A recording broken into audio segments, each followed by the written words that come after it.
Hello and welcome to the video. Today would be my first show and tell, and I have a very special show and tell right here. Um, I've been reading it a little bit, and well, it's fantastic. What we have here is a new book, a new one to the collection. Um, well, the first of the collection. I will be collecting a lot of historically important books along the way, and I am thinking about getting more. Like there was books about bookbinding, and there's also one that I saw where it's basically a guide to carpentry, but written by the Stanley Company. A few more about like vacuum tubes and how they were made, and other books like that. And it's I'm really am excited uh about all of them. But this one's truly special because I've been studying and reading. Because good news is, um, I have a exam to take on the 8th of May. If everything goes well, I get into the school I always wanted to be in, a horology school. So what I have here is Modern Methods of Horology by Grant Hood. This I bought off on eBay, and as you can see, it's actually pretty good condition so far. Like, I mean, there's some issues that we're gonna talk about with it, that in future videos I'll make a video on book binding, where I would take apart the book itself, clean it to the best I can, and then re-stitch the pages and glue the case back, or the cover back to it, and repair a few pages here and there, and fix the fake leather, because this is actually cloth, but it has this like rubber-ish paint on it, so it makes it, and it's textured, so it makes it looks like real leather, but it's not. I'm thinking about maybe using a Flex Seal um, paint, and then go with a brush so I can texture it, so that way it's rubbery, it's smooth, it's stiff where it needs to be, and it looks like leather. I'm thinking about using Flex Seal, but I'm not too sure if it's gonna work or not. So this copy is from 1944, and yeah, it's really nice. The condition of it. Modern Methods of Horology by Grant Hood, a book of practical information for young watchmakers. So what this book is about is basically a bit of history that it goes on to of horology, when we started, from sundials to oil lamps to candle lamps to water clocks, clock towers, atmospheric clocks, and mechanical clocks, and so on.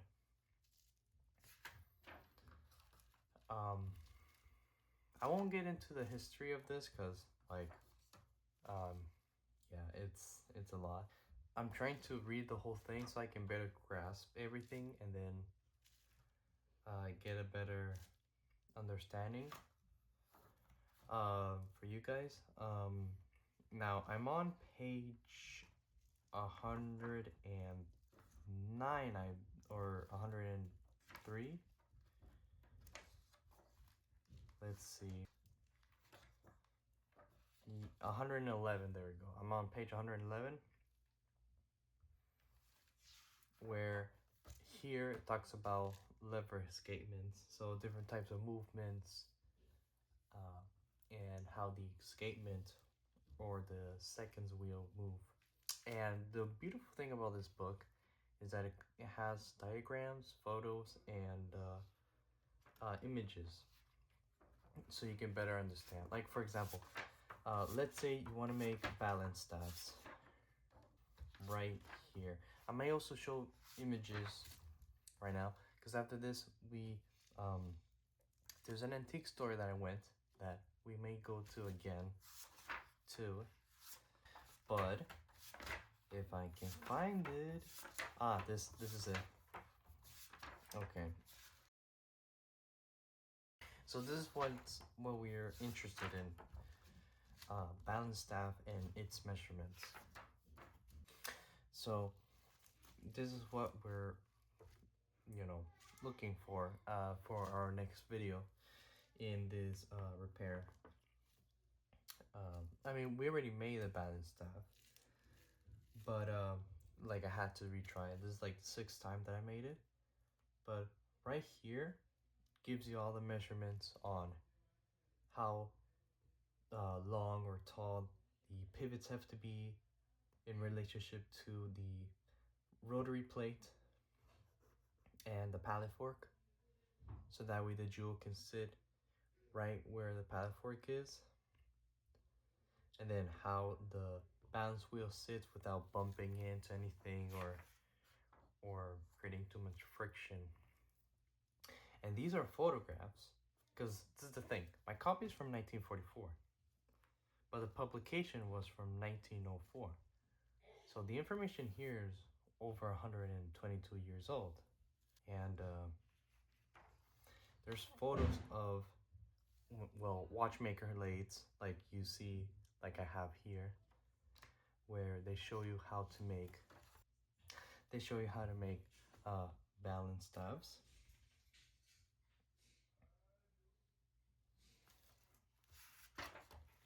And each step when it comes to shaping the shoulder, the pivots, where the faces where the balance wheel will sit on, where the rotary table will sit on, which I'm also trying to figure out. Now there's one page that talks about pivot right here, pivoting, that is very, very important for us, because if we don't get the pivots, the right dimensions, the right, what's the word I'm looking for? The right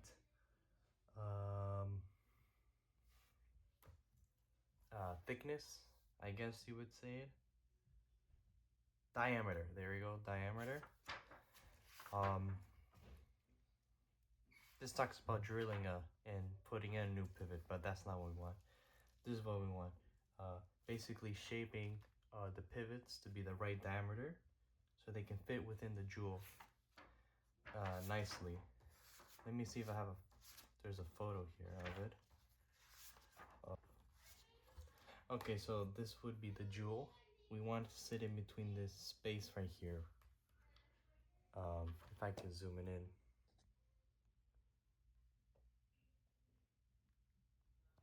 Okay, so this space right here on the top, we want it to fit in there in our watch.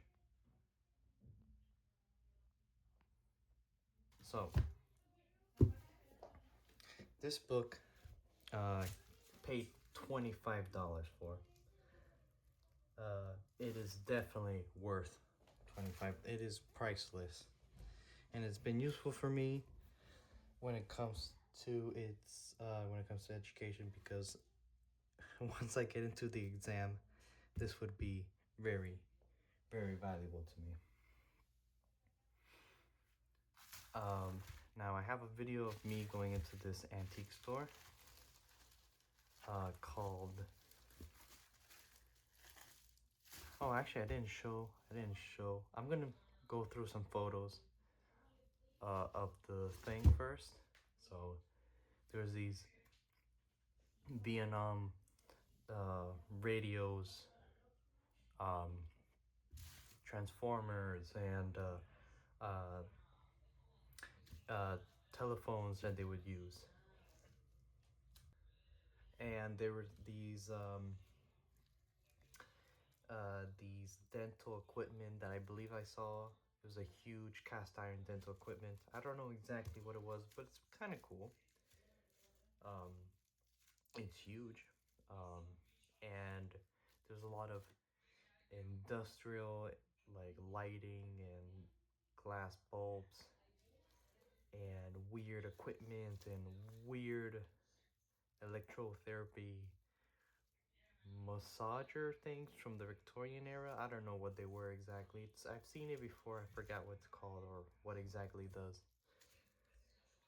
And some weird stuff really. I'm gonna show a bunch of photos here. Um, and yeah, uh, pretty cool stuff. Sadly, I wasn't able to find anything of value because the place had a second floor, but it was under construction, and a lot of the stuff there were very nautical related or industrial related. But there were some things I was trying to find. Now the guys over there told me they have horology related stuff, so in the meantime, I decided to wait until they can give me a call back to see any horology related items. In the meantime, here's a clip of the place, and it's pretty big. And in fact, this is half of their collection. This is half of their warehouse. This is like a junkyard from the outside of antiques. Stone Age antiques is what it's called. The outside looks like a junkyard, but trust me, there is multiple diamonds in that rough. And it's quite amazing. When I got there, the second floor wasn't available because it was under construction. So you can just imagine how much stuff they had on the second floor. And this was just half of their stuff. So I'm going to roll the clip right now.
This one's cool. Like a little doctor's bag. Lots of toolboxes. A little washing machine there. It's a lot of stuff. little telephone.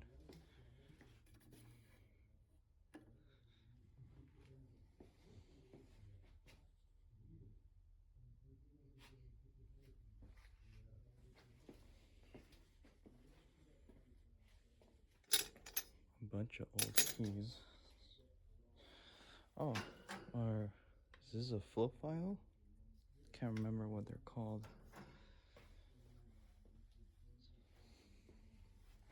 Hand planes. This one's probably from the 90s. 1990s, not 1890s.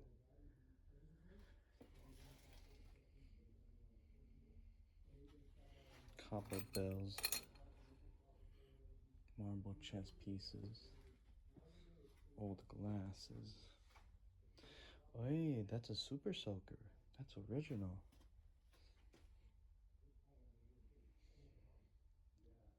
I'm gonna have to turn off the camera and look deeper.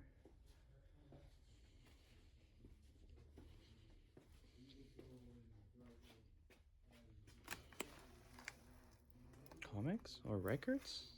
Flyers? I think they're flyers. Yeah. Movie flyers? That's a bit weird. Some. Oh, they have like records too. More 6-inch records, 12-inch, 8-inch records. There's a lot of cool stuff here.